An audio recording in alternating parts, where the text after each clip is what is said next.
Politicians are now. I should be.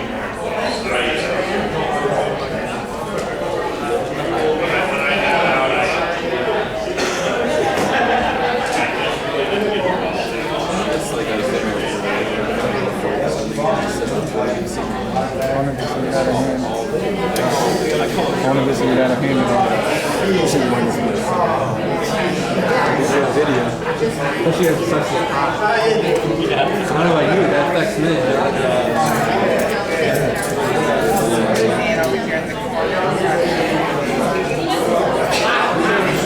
Yeah, right. Not allowed.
Well, anyway, the kid's got a nice display. It's got he needs a place to put it. So maybe you guys would like it. I don't get it. All right, let me look at it.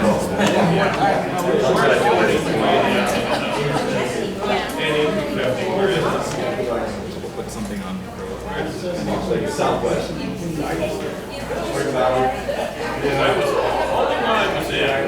There was some event at one, it was pretty good. Right on was, but I'm afraid of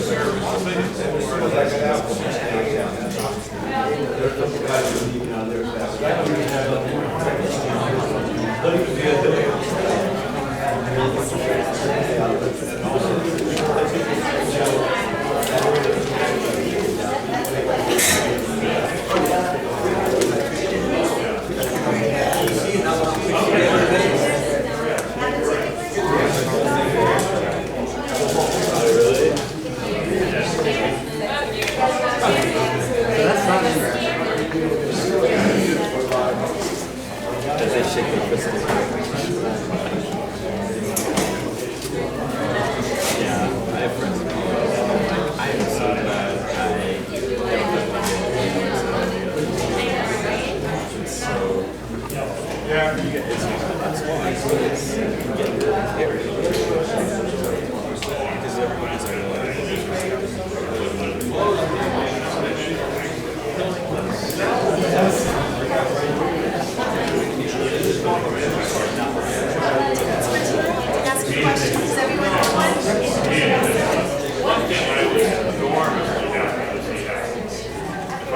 for tonight? You're all set with your ticket?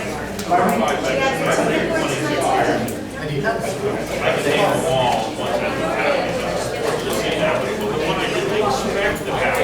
tonight?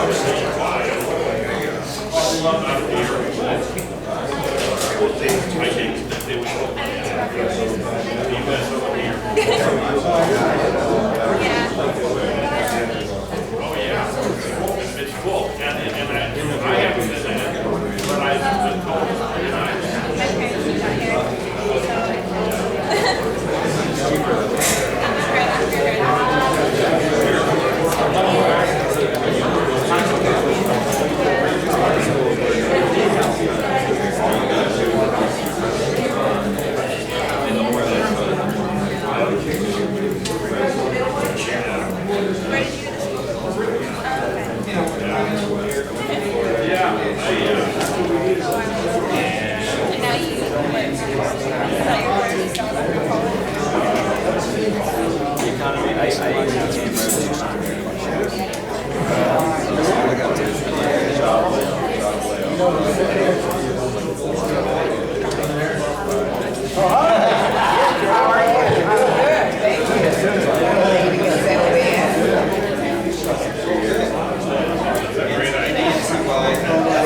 district office. Thank you for coming to the Veterans Town Hall. We appreciate you taking the time to come out and talk about veteran issues tonight.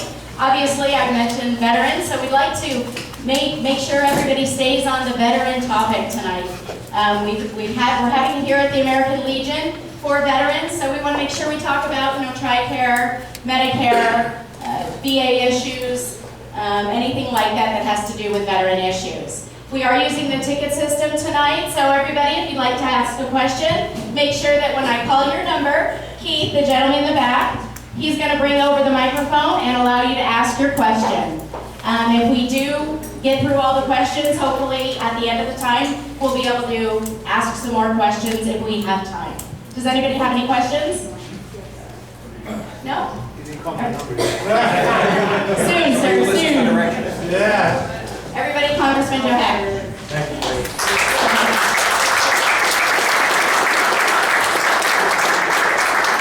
Well, thanks everyone for taking the time to be here tonight. We've done several town halls since we were elected back in November, and it was time that we did one. We felt it was time to do one dedicated to veterans issues because of what's been going on in Washington. The Veterans Appropriations Bill is up for a vote next week.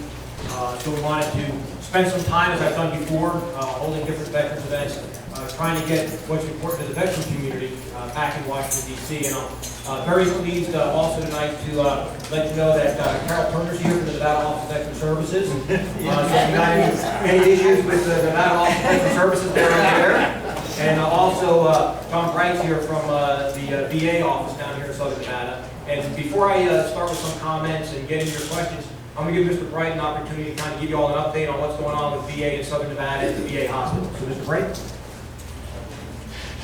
Thank you, Congressman. Good evening, everyone. We're in the process of finishing up the hospital.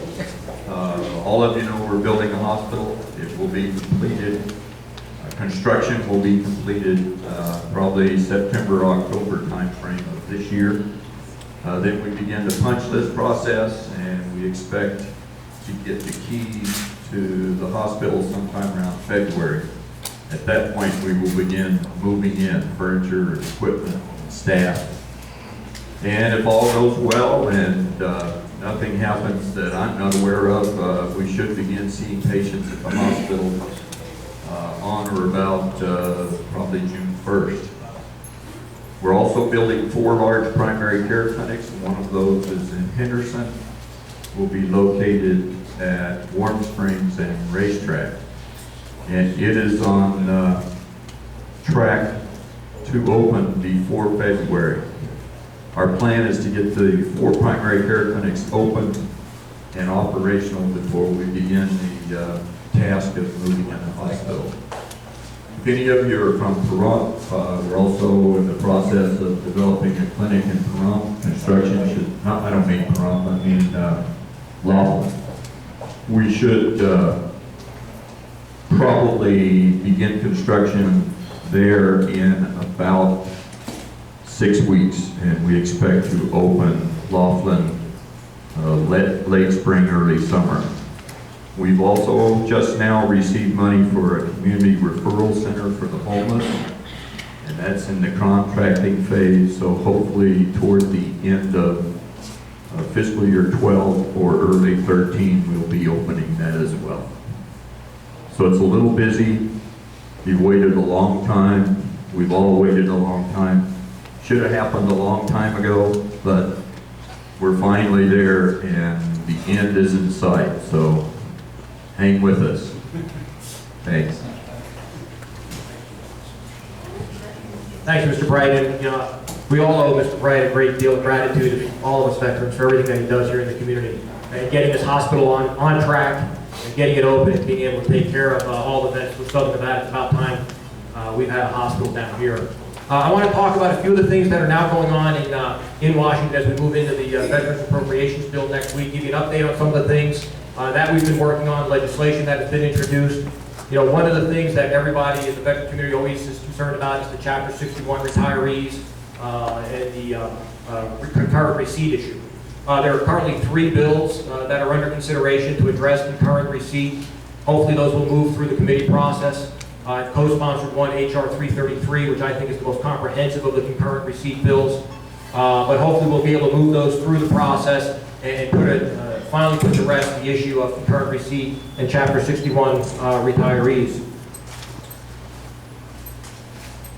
I've also co-sponsored the Military Surviving Spouses Equity Act, repealing the requirement for reductions of the survivor annuities under the survivor benefit plan. Important that our survivors or widows get the full benefits that their spouses earned through their service. And so we're working on trying to address that issue this time as well. One of the other bills that I sponsored and is working its way through committee now is the Stolen Valor Act. Many of you may know Colonel Bill Anton, a local veteran here, first Ranger from Nevada to be inducted into the Ranger Hall of Fame.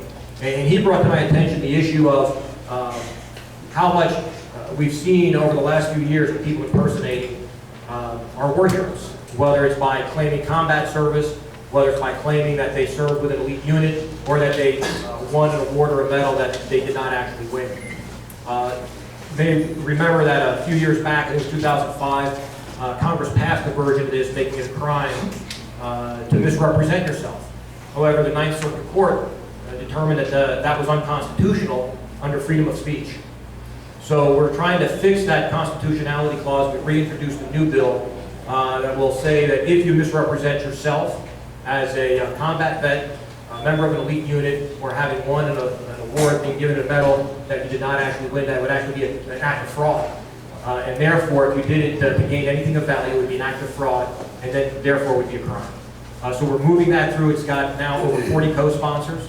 It's supported by the chairman of the House Armed Services Committee, and we expect that that will move through. I think it's very important that we work hard to protect the honor and dignity of those who serve and have sacrificed so much, whether it was serving with an elite unit, winning a prestigious award, or serving in combat. It was interesting that after the Bin Laden raid a few weeks back, all of a sudden, there were thousands of Navy SEALs, people claiming to be Navy SEALs. And those are the kinds of things that we want to make sure we address through this type of legislation. Keeping it constitutional, but making sure that people can't misrepresent themselves. While not specifically for veterans, we're also working on the Homeowners Assistance Program for active duty service members. They know that here in Southern Nevada, a large number of active duty service members, just like a lot of people in Southern Nevada, are upside down in their homes. The most pressing issue for our active duty service members is that when they get their PCS order, they don't have the ability to say, oh, I'm not going to move, I'm going to ride it out, and hopefully my value will come back. They've got to move. Now, the DOD had a program, but it was very limited in scope. You had to have bought your home during a certain period. and you had to be forced to move under certain conditions. Primarily, it was started under the BRAC process, if you were forced to move because of a base closure. So we've asked the department, we did a survey out at Nellis, and found how many folks out there were actually underwater, are in foreclosure, had the short sale, how many are getting ready to PCS, and what they're planning to do. And I've talked to folks that said, you know, I got my PCS orders, I'm so upside down, I'm getting out of the military. I can't afford to leave my home. And so, and this is a highly trained fighter pilot. And that's what's happening by this by having this problem. So we've introduced legislation that's passed through the House to address this issue, to have DoD come back, assess the major metropolitan areas with military presence. Let's find out the scope of the issue, and then make sure we have enough resources there to help these folks. Again, they're being told to move without any options.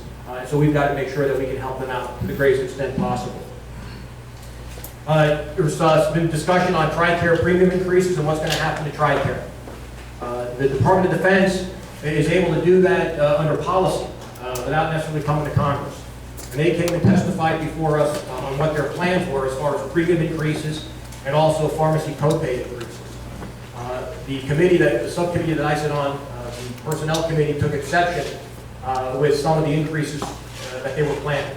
So we went back and worked with them, and what came out of it is that there will be a modest increase in TRICARE premium by, comes out to $2.50 per month for an individual, $5 for a family per month. But the bigger issue was how they were going to calculate future years' premiums. They wanted to do it based on some consumer medical index that is yet to be determined, which meant it could be up to 6-8% increases every year. We came back and said we won't accept that. So in the National Defense Authorization Act, we said that any increases have to be based on the cost of living adjustment. Your retirees, you get your COLA, you know what the increase in your retirement pay is going to be. The premium for TRICARE will not be able to go up any more than the COLA. So in years when there's no COLA, there's going to be no TRICARE premium increases. We thought that was much more predictable and much more stable for our retirees to be able to plan. And that was actually supported by just about all of the veteran service organizations that came to testify before us on their concerns. The other issue was pharmacy premiums. They wanted to raise pharmacy premiums by trying to encourage people to use the mail order pharmacy. So they were going to decrease premiums or wipe out premiums in some cases if you went mail order, but increase premiums if you went to a retail pharmacy. The committee did not support that. If they want to lower premiums to encourage you to use mail order, great. But we don't want you to be penalized if you want to go to your local pharmacist. Especially veterans with a lot of complicated medical problems. It's good to have that interaction with the pharmacist when they're giving you your medications, who can in real time review your other medications, make sure that everything's going to be okay. In addition, there are certain drugs that you can't get mail order. If you've got an infection and you need your antibiotic, you need it now. You can't mail away for it and wait for it to get you in 2 weeks. So we went and said, look, if you want to increase premiums to encourage mail order, change the premiums to encourage mail order use, that's great, but don't penalize those who still want to go to their retail pharmacy.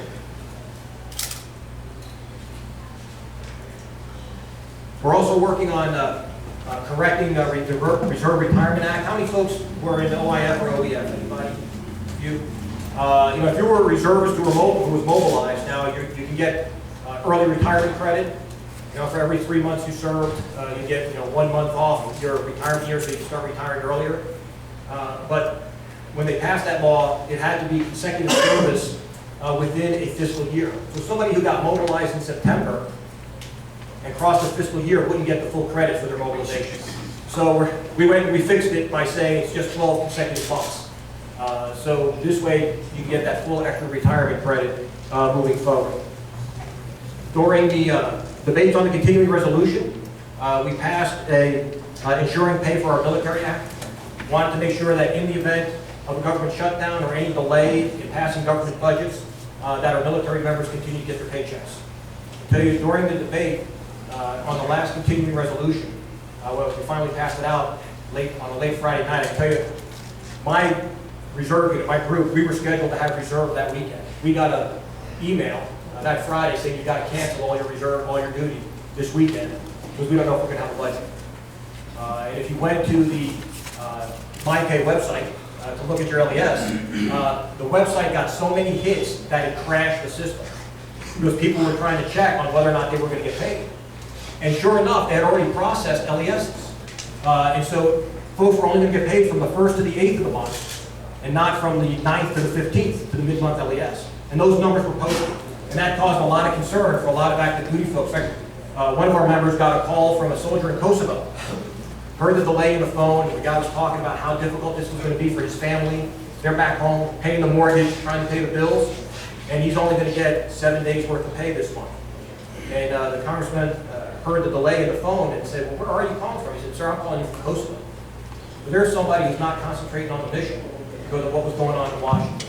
So that's why we came up with the Ensuring Pay for Our Military Act, so that our active duty folks will get their pay regardless of what's going on with the budgetary process.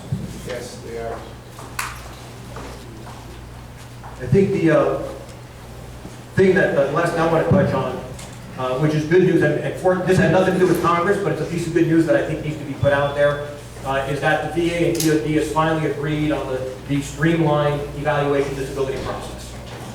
So they're going to be rolling that out across the country. Hopefully by the end of this year, all facilities will be online. So you'll get one disability exam done to VA standards, and that percentage will count for both DoD and VA. No more conflicting percentages based on who did the exam. And I think that's going to be critically important, especially for our newly returning veterans that are coming back from the current conflicts. Last thing is the budget, which we're going to vote on hopefully next week for VA. There's about $127.8 billion in the VA budget for fiscal year 12. And while we are going across and cutting just about every other budget that we have before us, that constitutes an $8.7 billion increase for Veterans Affairs from last year's budget. So we realize that we've got increasing demands, especially with the veterans that are coming home now. We want to make sure that we're prepared to take care of them. And so even during these times of fiscal austerity, we're increasing the budget for Veterans Affairs for next year, and we're continuing the advanced appropriations, which was instituted last year. Remember that when you cross the fiscal year and there's no money, no budget, all of a sudden care is jeopardized. So last cycle, VA was given an advanced appropriation to make sure they could cross the fiscal year and continue to provide needs medical services. We've done the same thing in the fiscal year 12 budget, so that hopefully, not that it hopefully it won't happen, but if we get to the point at the end of fiscal year 12 where there's no budget, they'll have their advanced appropriation to continue to provide care. Those are just the highlights as far as veterans issues and what we're trying to accomplish in Washington on your behalf. And with that, we'll open it up with questions, and we'll go for the first number. Okay. Last three numbers, 845. 845. Mr. Hughes? He's got the microphone.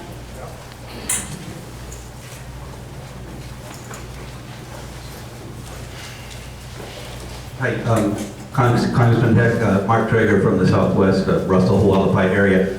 I didn't know, sorry folks, but I didn't know that the QA was going to be limited initially to veterans area, you know. So I've been sitting here trying to rack my brain, come up with something, and I really can't say anything derogatory about the VA. I just can't, you know. But I will say this: the VA is big. It's big, and that's 100. What did you say? 127 billion. Correct. 127 billion dollars. That's a lot of money. It's a big chunk of change. And so, like any big government program, there's fraud and waste. What can you tell us about isolating, looking for, weeding out any fraud and waste that's going on in the VA right now? Great. Thanks for that question. In fact, in the House, we have undertaken a very comprehensive look, and we continue to do that for the Government Oversight Reform Committee on trying to weed out those very issues, fraud, waste, and abuse, for cost savings. And so that's an ongoing process. We're having all the agency heads come in, justify their budgets before the committees, asking them very pointed questions. So we have a lot of very talented folks that sit on the Veterans Affairs Committee and on the Armed Services Committee, looking at all the reports that the GAO has done a host of reports about where we can find efficiencies, and now it's a matter of taking that information and putting it into action. And that's part of what we're trying to accomplish with the passage of the VA budget. Even though we've given them an increase, they're going to be held accountable for that money. And we're making sure, to the best of our ability, that that money is going to take care of our veterans wherever they may be receiving their care. So I'm glad you don't have a derogatory thing about the VA. That goes directly to a pat on the back to Mr. Frank, the great job he's doing here in Southern Nevada. Thanks for being here tonight. 839. 839. Joe Phil Perrine. Just this week, the outgoing chairman of the Joint Chiefs of Staff, Admiral Mullen, basically told all of the servicemen and women and active and retired to stand by because we're going to cut your pay and benefits, and this is not going to be just limited to TRICARE. Notice he said it, as he's got one foot out the door, but give me your comments on that, please. You know, and I have a great deal of respect for Secretary of Defense Gates. But he did a yeoman's job in finding $178 billion worth of savings within the Pentagon budget on his own. But one thing that that DOD will have a very hard time doing is getting cut to military pay and benefits through the House Armed Services Committee. We realize that in order to get our debt and deficit under control, we've got to look across the board, and there are other places within DOD that can go without some funding. But especially for myself, who sit on the Personnel Subcommittee and the Readiness Subcommittee, I picked those two subcommittees because those are the subcommittees that deal with active duty members, veterans, survivors, and families. And that's where my area of concern is, having been a medical care provider within the military. And I think that based on the composition of the committee right now, it'll be next to impossible to get that done. There will be other cuts in other areas before we dip into pay and benefits for either our active duty or our retirees. 835. 835.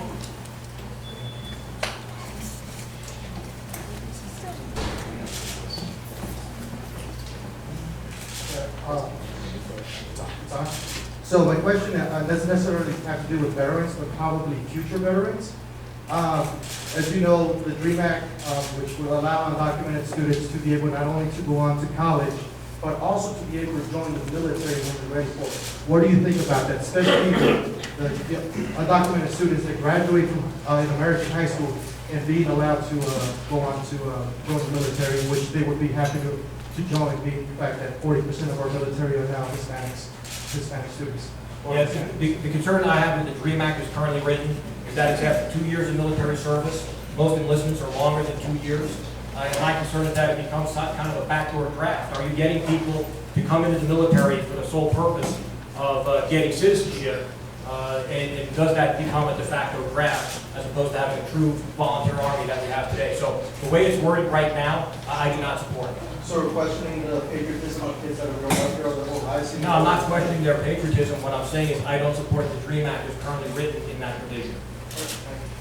829. 829.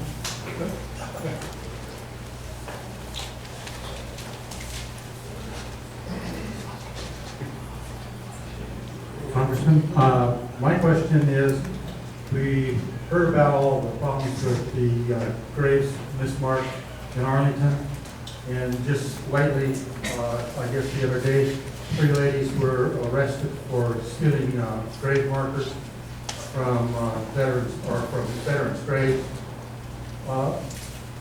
It seems that there's not moving out on correcting the problem at Arlington, and what about problems like this? Yeah, great question. In the National Defense Authorization Act that we just passed, there's a whole section in there on which agency is going to be the Department of Army with primary responsibility for all veteran cemeteries, including Arlington, getting to the root of the problem that caused the issue at Arlington and addressing it. There's a whole section that was dedicated to that in the NDAA. Certainly once a veteran family member has been interred after their service, we want to make sure that they rest in peace. And certainly, I think giving that to Army as executive agency is going to be a good move. Now there'll be an active duty military person making sure that that's getting taken care of. 869. 869.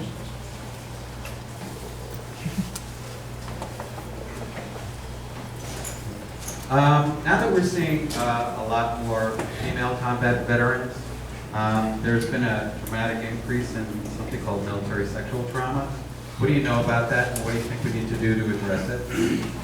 I was over at the Palace Station. There was a kind of Operation Welcome Home on Monday where a lot of veterans groups and organizations were present to try to provide services, get people plugged in. And I was impressed by the number of representatives that were there for programs specifically for women's veterans issues. And someone told me that we're up to about 17 to 19% of our vets, combat vets, are now female.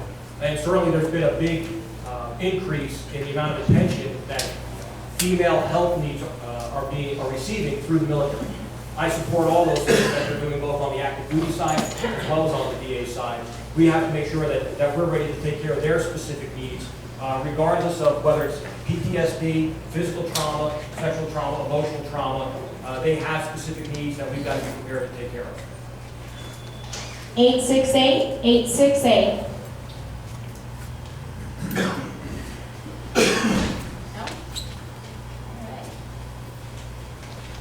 856-856.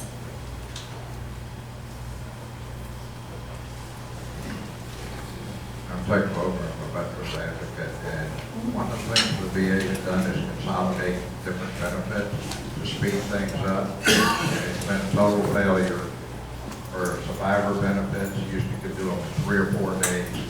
Now they put little procedures in there, 5 to 6 months. People are losing their houses waiting to get widow's benefit because they can't find one document that's already in the claims folder, and the VA will not accept it because it has to be resubmitted from the widow. Another area is the fiduciary. You got an incompetent vet in a coma, his wife's been paying care, he gets 100% service connected, but he's incompetent. So 5 to 6 months they hold his case. The widow can't get it, and she's not a widow. His wife, she can't draw the benefits to help pay while they're looking around to see if she can take care of him. It used to be a week, and we keep consolidating, adding so-called experts in one place, and we accelerate the time to get something done. If you get a BVA decision, why can't it be implemented in, say, a month? No, 6, 7, 8 months after they rule in favor of the VA. I appreciate you bringing that up, and certainly part of the initiative that Secretary, former General Shinseki, is trying to undertake and has put a lot of emphasis on since being named Secretary is how to expedite the processes to make sure people are getting their determinations and getting their benefits as quickly as possible. Realizing that we've got a growing veterans population, we're generating all kinds of new veterans from the current conflicts. The system just has not reached that point where there are enough people to take care of the volume of claims. But General Shinseki, Secretary Shinseki is working very hard on trying to address that issue. And as a veteran service officer, if you've got issues, you're working with somebody and you need assistance, that's why we have our veterans representatives here tonight and also at our office. Just call our district office, and they're more than happy to engage and help any veteran try to expedite their process and get the benefits that they need in a more timely manner. In fact, we were just out today meeting with one of the lenders that specializes in military services because we're seeing a large number of active duty vets that are having problems with their foreclosure with their mortgages for a bank that's specifically designed and meant to service members. So we went out to ask, why is this going on? And so we've started a dialogue with them, and our reps are now plugged in with theirs to help vets with that bank should they have any difficulty. So please reach out to my office if you need assistance in getting those claims either adjudicated or getting that benefit paid. 855-855.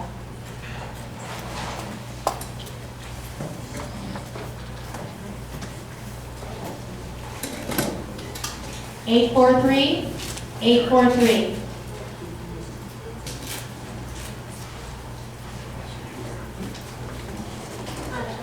Thank you to the Veterans Administration in Southern Nevada for helping my family in our time of need. My question was about the SBP DIC offset. It affects actually my mother. And as I read the Military Officer Association analysis that I've been following, maybe $56,000. MOIA says says the reason why it hasn't been fixed is the payment issue. It's going to cost $6.6 billion over 10 years. So how are we going to deal with that? Yeah, and that's exactly, as usual, the MOAA has got it exactly right. They put out a great magazine that kind of does that Washington Digest and updates everybody on what's going on. And that's the Military Surviving Spouses Equity Act, HR 178. It's still in committee. The issue, as with most of these bills, is if you have something that's going to cost a certain amount, you've got to find an offset somewhere else to cover that cost. And that's the process that we're in right now, is trying to find the offset to be able to implement HR 178. I think how it ate, at least my note here from a couple months ago, an emergency exemption. Is there something? If a bill is ruled an emergency, determined to be an emergency measure, then you don't have to find the offset.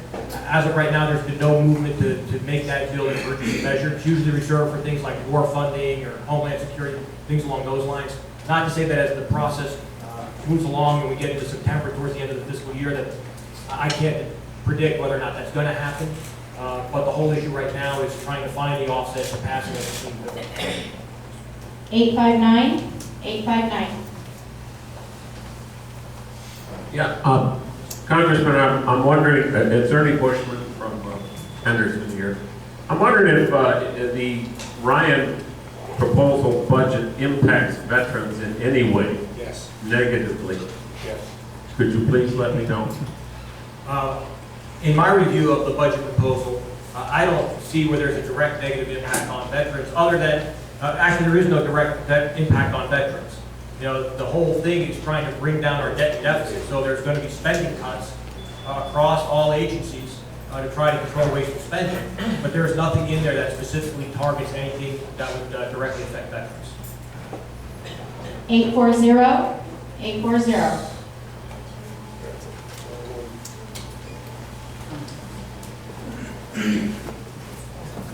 It's Melanie Barber from Henderson, and as both a veteran, a disabled veteran, and an Air Force spouse, we asked about the homeowner assistance program, and we addressed that a little bit.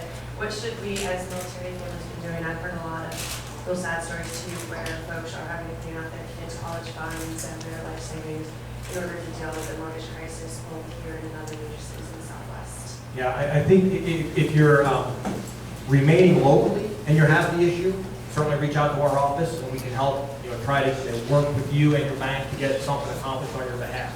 If you've received your PCS order and you're stuck with a home, right now there is limited funding within the existing HAP program, but so if you fall within the existing criteria of the HAP program to refer to, the Department of Defense has to issue their report in 90 days. So we're hoping that once we get that report, we will have time to take action before the end of this fiscal year. 853, 853.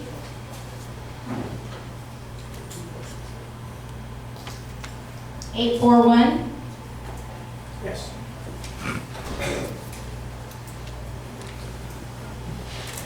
My name is Dick Collins. I'm a veteran, 64 to 68.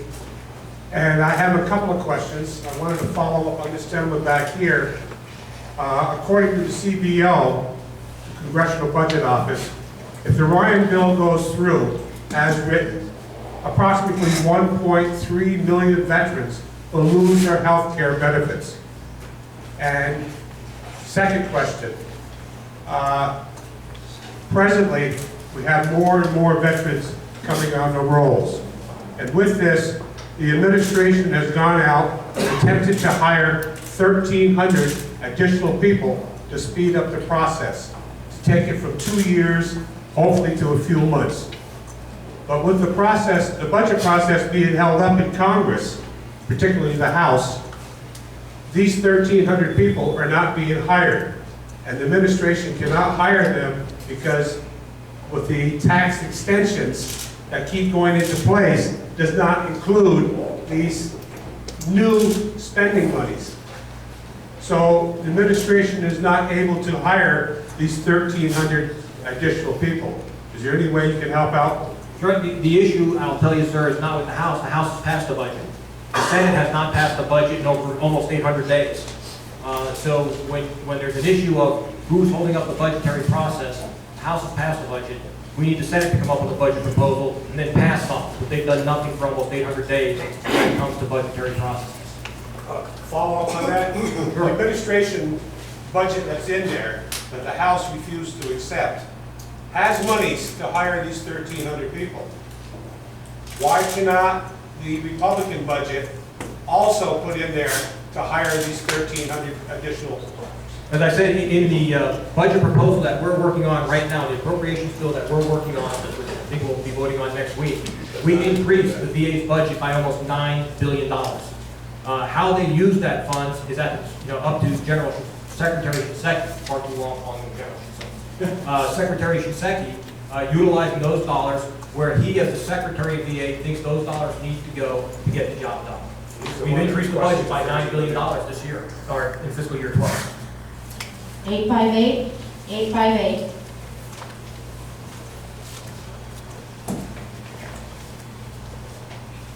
$862.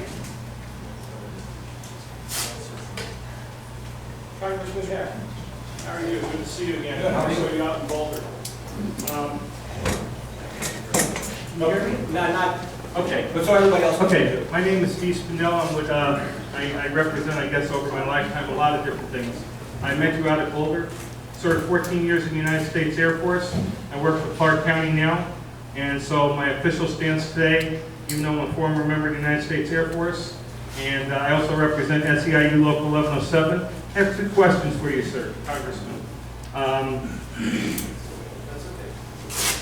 Just want to know where you would stand on Social Security now or in the future, and also in Medicare, which affects a lot of people, and a lot of people coming up, like somebody just said before me. Also that we have a lot of veterans coming back. We need to protect our benefits. I'm also, besides a union member, I'm also a veteran, and I also am a post commander, a past post commander of Post 711 of Jewish War Veterans here. And so I represent, I wear a lot of hats just like all of us do in this room. So I just want to make sure where you stand on protecting our benefits as far as Social Security for those who will need it, those who are getting it now, and Medicare, sir. Thank you. Sure, great questions, and even though they're not in the kind of veteran vein of this evening, fact is, I'm committed to preserving both benefits. And when we've talked about how are we going to preserve those benefits, we've talked about the need to make generational changes, that folks that are currently on benefits or close to being on benefits will not see any changes to their system, and that for future generations, there may need to be changes for long-term sustainability. We know that Medicare is set to go bankrupt in 2024 with no action, and Social Security is set to be insolvent by, the last cut was 2037. So I'm there to preserve those benefits for future generations, and I will work to do so. Thank you. 851, 851.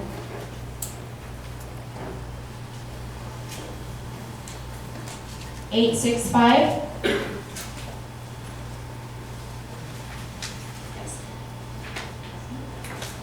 Here, just use this one. Steve is getting tired. I'm Jim Whitner with Scotch Promise Radio Show. And with the recent ruling from the Circuit Court, Ninth Circuit Court on the incompetence, what they call incompetence of the VA, and the continued suicide rate of our Gulf War vets forward, I guess, what, 18 a day, I think the numbers are. Do you see any immediate help coming for these PTSD vets? First, thank you for the show that you do. It's very important to make sure we keep those issues in the forefront of people's minds about the vets that come back with psychological trauma and the issues that they have trying to reintegrate into our communities. There's several bills out addressing PTSD and minor traumatic brain injury, MTBI, looking at how we can help the VA better take care of those soldiers, sailors, airmen, Marines, Coast Guardsmen across the board. Because we've seen astronomical numbers. I can tell you that within my own command, I've had 2 reservists commit suicide within the last 2 months. And it is just a heart-wrenching, and that's reserves. It's just heart-wrenching to get that critical information informed. So we're, especially on the medical side of the house, working hard, not just in suicide prevention measures, which everybody's got to be trained in. Regardless of rank, everybody's got to go through suicide prevention class to be able to recognize the person who might be at risk, and looking for folks that have the beginning signs of a PPI. So we are dedicated both in Congress and certainly in the military on the medical side of the house to address those issues. 828.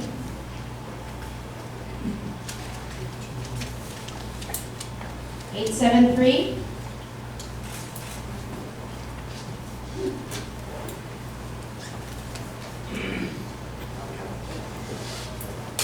Hi, I'm from the Review Journal, and I just wanted to ask about your comments around Social Security. You said at the Boulder City meeting, use the phrase pyramid scheme, and then on the radio, you later said, I shouldn't have used those words. And on the radio, you agreed with somebody who called it a pyramid scheme. I just wanted to see where did you stand. I appreciate the question, but I've given my stance on Social Security to the previous question.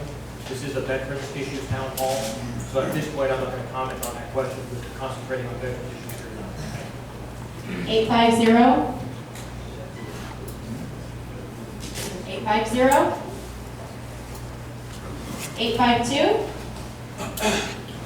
Here.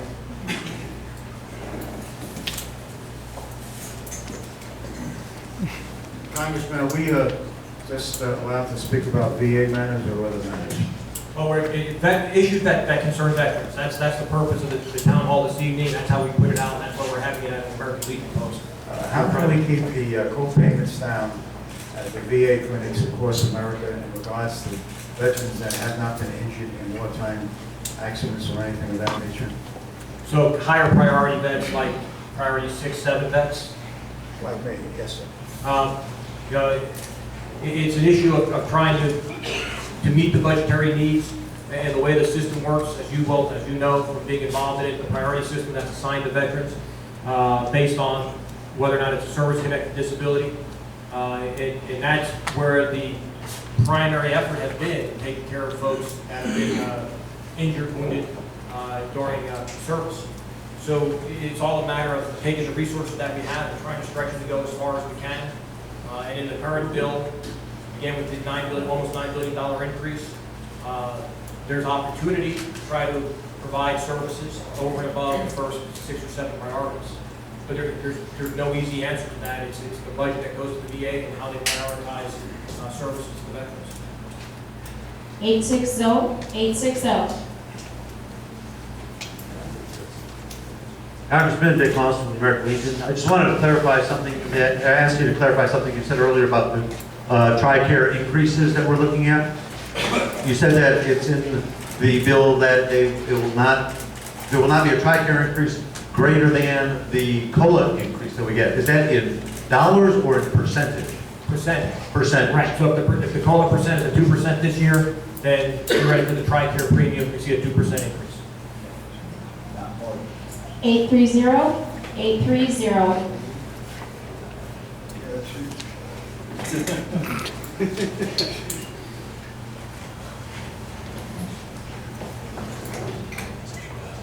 Congressman, I've asked you this question before.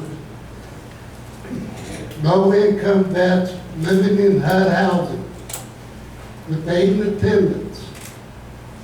Captain HUD's taking away our aid and attendance. We don't get any other. We get cut off with all state funding and all federal funding. And this is nationwide, and all the vet groups are pushing that the HUD don't take our money anymore. And then after you asked me that question, when was it? Last 2 weeks ago, I think?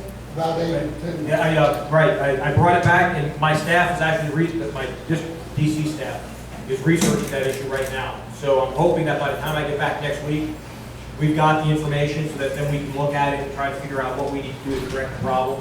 But I brought it back to them after you had asked that question. So I appreciate you staying on me about that one. Hopefully by the end of next week, when I get back, I'll have an answer for you. 831. 831. Wait for the microphone. Let everybody have the opportunity. My name is Pat Amico. I represent Gold Star Wives, which is a military widows organization to help widows get their benefits from the VA. Our question is, on this health care bill, we have our secondary after Medicare, be it Champ VA or TRICARE for life. Are those fees going to go up for us? TRICARE for life fees, not in the current budgetary bill that we've seen. The increases that I've talked about are TRICARE Prime. 864, 864.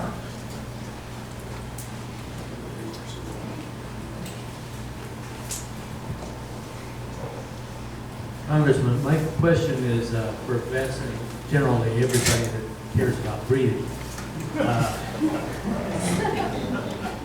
In 2006, we all voted to have a smoking ban put on, and night before last, it was, I guess, successfully voted down for the last time. So everything that the populist vote did and wants, you people took away.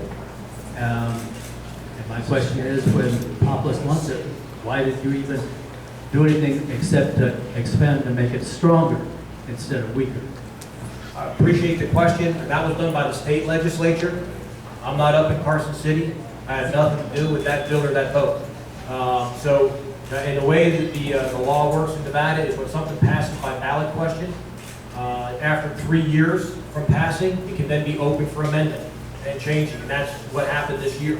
But it was a process done by the state legislature, so I would encourage you to reach out to your state senator or state assembly person, let them know how you feel, and if you need help tracking down who those are, our office will be happy to help you figure that out. 866, 866.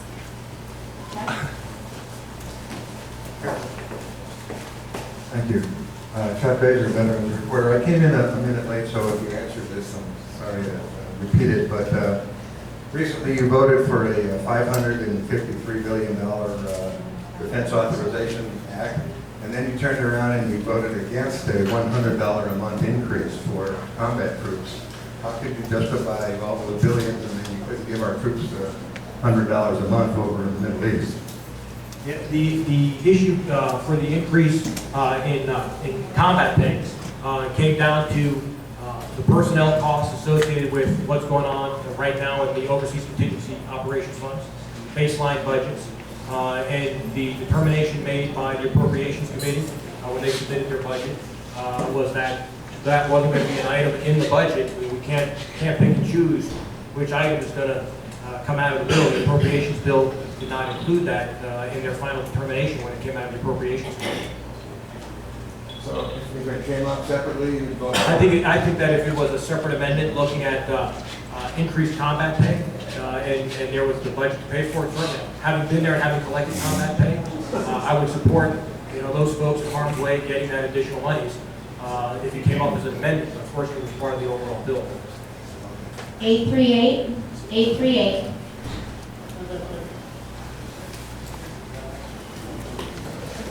Congressman, I represent a nonprofit organization here in Southern Nevada. Come across a lot of veterans that are returning. A lot of them are using the post 9/11 bill. A lot of them being put at 60% with that bill. And the issue is a lot of them are depending on that stipend they're supposed to get, but a lot of them aren't receiving that stipend at all. Because they're locked in at 60%. Are you able to make any changes? And that's the DOD determination of 60% or a VA determination? VA. The thing is whether or not, at that point, is whether or not the cutoff percentage could be changed in statute to say that somebody at a lower percentage would be eligible for disability. That was not brought up during the last round of negotiations. Certainly, if you take a look at it, nobody had brought it to our attention at the time that that bill was being considered. Taken under consideration for future legislation. We'd have to lower the overall percentage. 827, 827. Yeah, 827.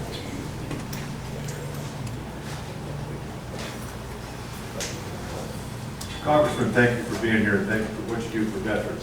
My name is Carl Dick, service-connected Vietnam veteran.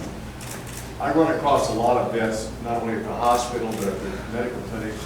Their problem is they're contemplating suicide or other drastic measures because they get hung up in the process of A, identifying post-traumatic stress disorder, and B, not getting their benefits. They get hung up in this paper shuffle up to Reno, and it takes forever to get an answer, and then when they get the answer, it's not the answer that they're looking for, and then they're frustrated. They don't know where to go and who to talk to.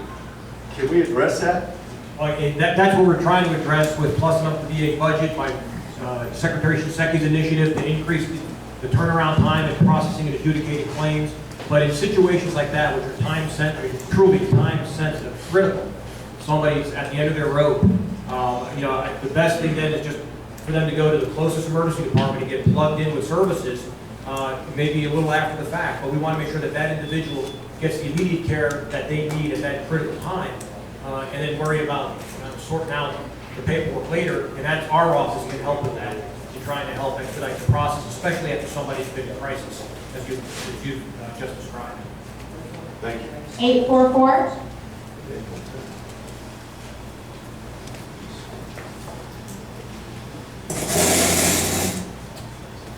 Yes, Congressman.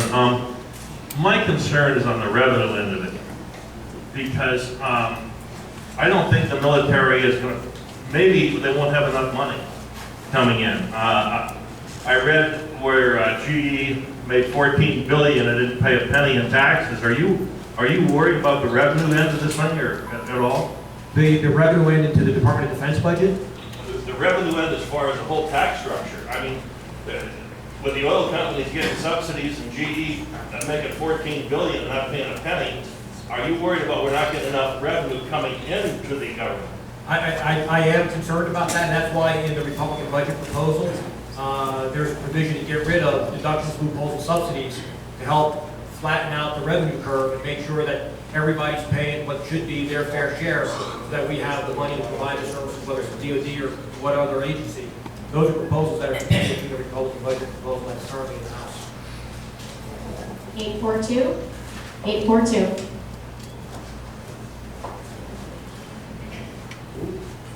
Eight 861. 834. 834.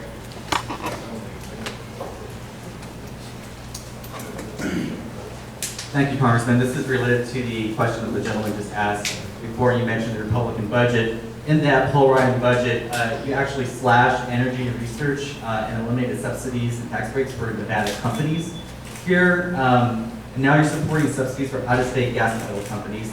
So how do you expect Nevada to be competitive in the industry, especially with such a high unemployment rate here? Well, I've already supported continuation of the advanced research projects for energy. I've already supported to continue the research and development, renewable energy tax credits, all those things that are critically important for the R&D side of here in Nevada. You voted on those in the last continued resolution. They're currently in place, and I will work to make sure that they stay in place as the budgetary process moves along, because they are critically important to Southern Nevada as we try to diversify our economy. 826. 826. 867. 867.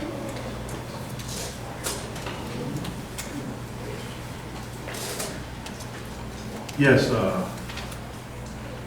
I'm deeply involved with the teenagers in high school sports here in Nevada. And the last couple of years, not only here in Nevada, but in other states, during the playing of the national anthem, a lot of the high school coaches, football, basketball, were keeping their teams off the field and off the court. That just happened recently. I was at a game with some veterans for September 11th, which was on a high school football Friday. And it was very disrespectful. And there seems to be a culture that I talked to the coaches and they seem to think that they need extra time in the gym for strategy. And I told them, I said, I think it's more important for the teenagers the respect to show the flag and the national anthem to be on the field. And if there's something that your office could do to try to help with this problem.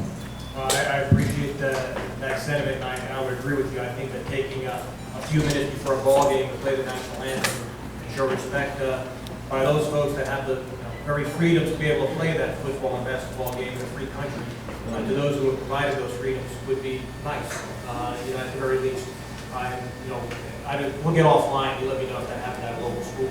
But we'll see what we can do to try to fix that issue. 870.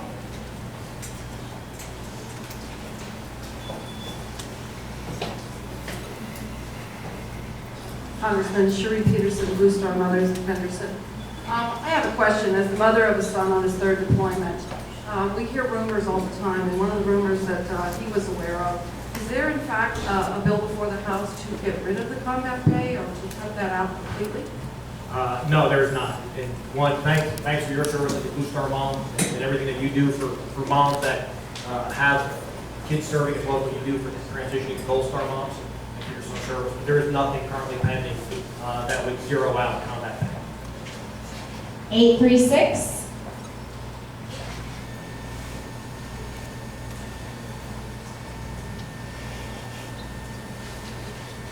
Eight 849.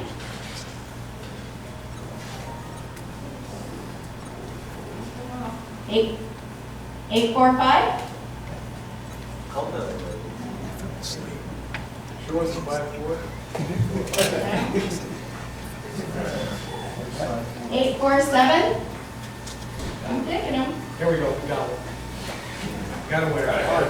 Winner, hey. So, Congressman, I'm from I represent the Filipino American Veterans of Nevada. And my question is about the copay on the prescription. We started from 0, and now it's getting up there. And I mean, you made mention earlier, about the prescription. Could you elaborate that so that I can go forward to stand that? Sure. The DOD came, and this is under DOD's jurisdiction by policy. It's not set by law, so they can determine what they want to implement as pharmacy copays.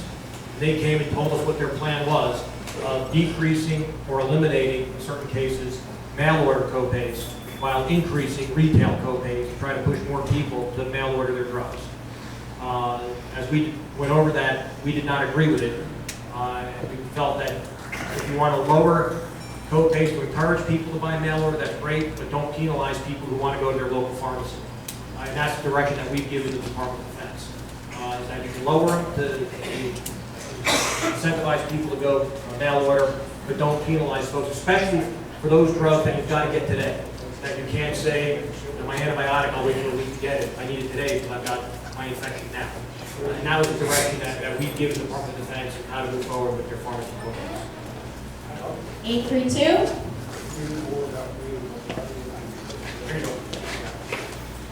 Frank Lucas, Henderson.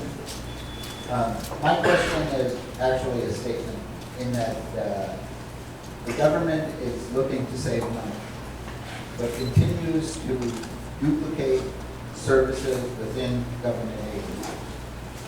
Military hospitals compete with VA hospitals, competing with public health hospitals, all for the same equipment dollar, personnel dollar. I mean, if we're really interested in saving money, why don't we quit competing with each other? Good point. There was recently a General Accountability Office, GAO report, that actually called out the number of potentially duplicative programs government-wide and how consolidation or getting rid of duplication could potentially save billions of dollars a year. We are combing through that GAO report to look for those areas where there could be potential duplication. One area that's not necessarily related to this group, but where it's already happened is in the education department. They've already condensed 80 different programs in the Department of Education, getting rid of some and condensing others. And we're going to move with that process through all the executive agencies to look for those very economies of scale that we should be having. But we just did it with the cemetery in Arlington. The VA, who's operated cemeteries for decades, wasn't even considered when the problem came up with Army's management of Arlington. wasn't involved in that decision-making process, but, you know, that's, the idea was, in that particular issue, was how do we put somebody at a high level with high visibility over our military cemeteries to make sure that our veterans and family members that returned there have the ability for their eternal rest, not being lumped in the grave with a bunch of other folks. 833.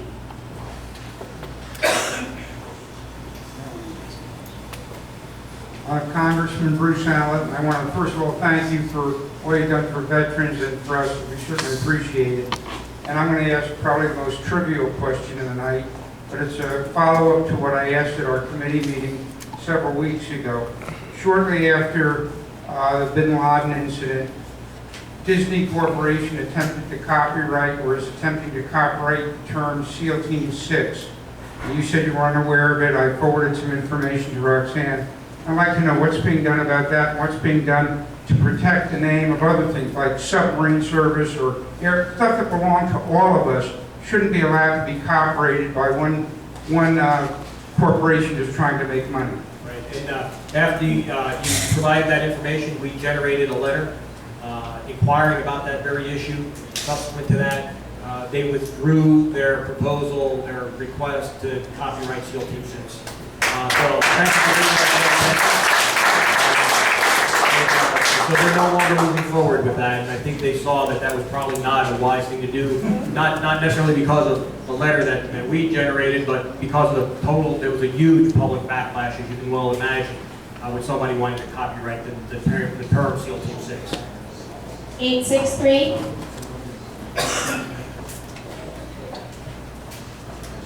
Sir, the modern all-volunteer military survives basically because of the depth and strength of our reserve component members. They're running through a problem right now where their unemployment rate's about twice the average in whatever part of the country they're in. There are some great programs out there for veterans to transition into the civilian world, but they're strictly for the veterans. In particular, a program that Vets has, Transition Assistance Program, to help servicemen transition from the military into the civilian arena. Is there any thought to taking that or other programs like it and making it available to our guardsmen and our reservists so that they can continue in a civilian employment and not leave the military just to get a job? Great question. Again, I faced that issue myself as a medical group commander when I've got folks that have got to move to find a new job and they can't stay in the reserves because they've got to move and leave to find civilian employment. For the most part, the issues when reservists are mobilized, deployed, and then return, and the issues that they have. Unfortunately, not everybody is really adhering to the Soldier and Sailor Civil Relief Act, making sure that returning reservists are allowed to return to the job that they left. The Army has a program called Community Covenant, which tries to match reservists with businesses, industries within that community to try to get more reservists employed. That's an Army program that I think would have applicability if it rolled out service-wide. And we're also looking at, of course, when they come back now, if they get their DD-214, they're a vet, so they're eligible for those other vet services. And we just passed a program called VetStar, which is another program to encourage businesses to hire veterans that are returning from active duty service.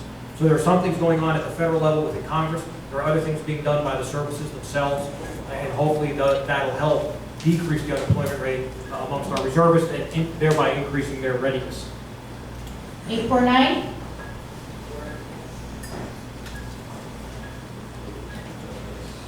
(871)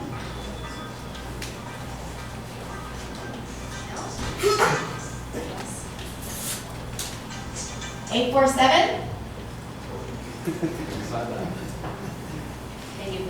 837.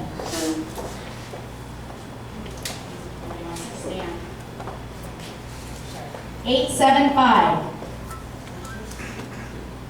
Okay.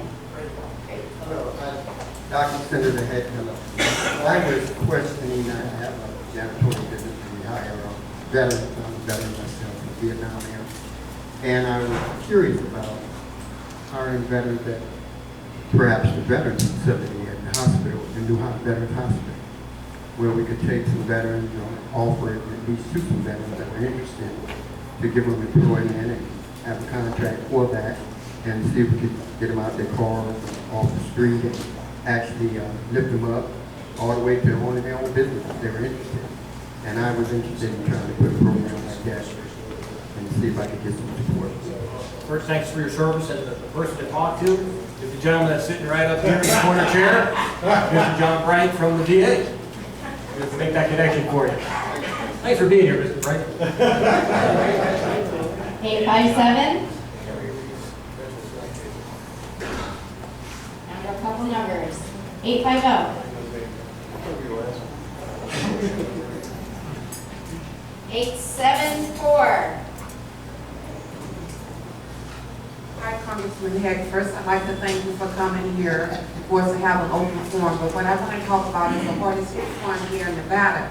I was told that Congress passed a bill that they have $150 million supposed to help the homeowners. But when you're contacting the hardest hit fund here in the state of Nevada, we're being told a different thing. We're being told that if you haven't lost 50% of your income, then you're not eligible. I was one of the few people that got caught up in the mortgage thing. I didn't take equity out of the home. I had 2 mortgages, a 80-20. My loan is through Auckland.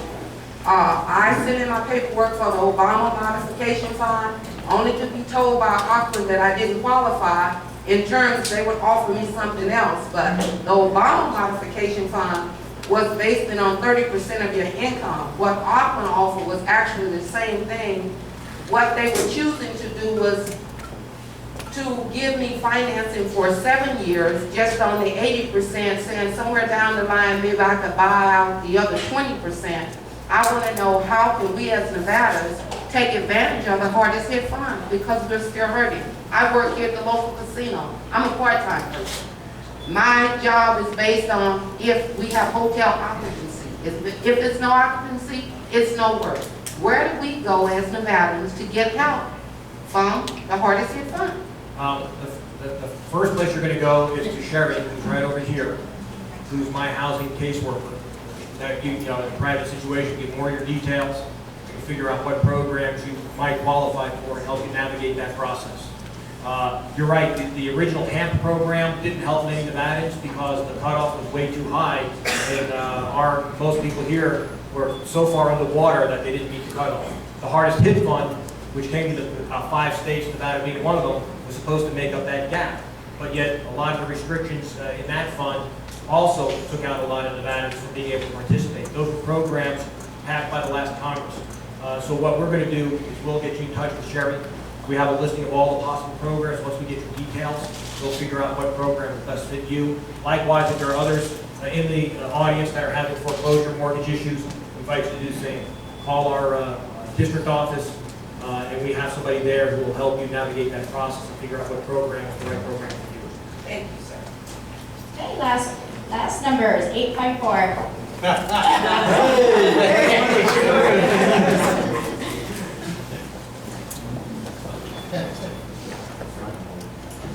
Congressman Heck, it's great to see you again. Congratulations on your victory, and it's not only a victory for us, but a victory for America. Mr. Bright, good to see you, and Carol Turner, again, thanks for coming. My question relates to an issue. I'm wearing an American Legion shirt and a VFW hat, and I'm a member of about 6 other organizations, just like yourself. You know, and I'm fortunate to be here speaking today because I was affected by Agent Orange in Vietnam. I was retired as a Navy captain, a Navy pilot, and spent over 33 years in the military. And an issue that's come to the forefront now in Congress has to do with Agent Orange, Blue Water Navy people. The senator that took over for Hillary Clinton, Kristen Gillibrand, you know, she's putting this up now. She was just on Fox News about 10 days ago, and there's a bill from Congress now about the Blue Water Navy guys. And I'm fortunate because I got one of those diseases, one of those types of leukemia. But there's about 800,000 people who were in the Navy over in Vietnam that were affected by this. You walk into the VA office, they say, you're in the Navy? Well, hey, sorry, tough luck. There's a few exceptions where a few ships get docked in Vietnam or granted exception, or the groundwater fleet. But to make a long story short, I've sent my files to the VA. I've been turned down, I've gone through appeals, and I actually had photos of me in the brown water Navy amphibious ships, and they still turned me down. I'm on my third appeal now. But when is Congress and how strong is it to take and pass this Equity Act, where not everybody is covered? In other words, if your ship was right off the coast of Vietnam and there's probably came there, if there was Agent Orange on your ship, you're still not covered, you know, because of the issue with the Blue Water Navy and boots on the ground. Yeah, you know, certainly over the last several years, the Agent Orange eligibility criteria have consistently evolved. There have been more diseases that have been added as presumptive benefits. The area has been expanded, and so I would think that when that bill makes it to the House Armed Services, again, based on the current composition of the House Armed Services Committee, I could certainly see that bill passing through the House, through the Armed Services Committee, because that's what we try to do, is look at how we can provide equity so that we don't have these splits amongst our veterans, all because you were here one day and then here the next day, this guy qualified and you didn't. We've got to make sure that we have a uniform process. Because you know what, that'll go a long way in helping expedite claims adjudication if we have a uniform process to try to figure out who's eligible for what benefit, as opposed to doing a lot of one-on-one evaluations. So I'm hopeful that that will pass. We'll certainly have my support when it comes through the House Armed Services Committee. But I think that goes a long way in providing that equity and helping to streamline the process all around for the VA. Yes. Well, that was the last question. So again, I appreciate first I want to thank American Legion Post 40 for allowing us to use their facility and hosting us this evening. Thank you, American Legion. Thank Carol Turner from that Office of Veteran Services and John Bright from the VA for being here. Thanks for all you do for our veterans.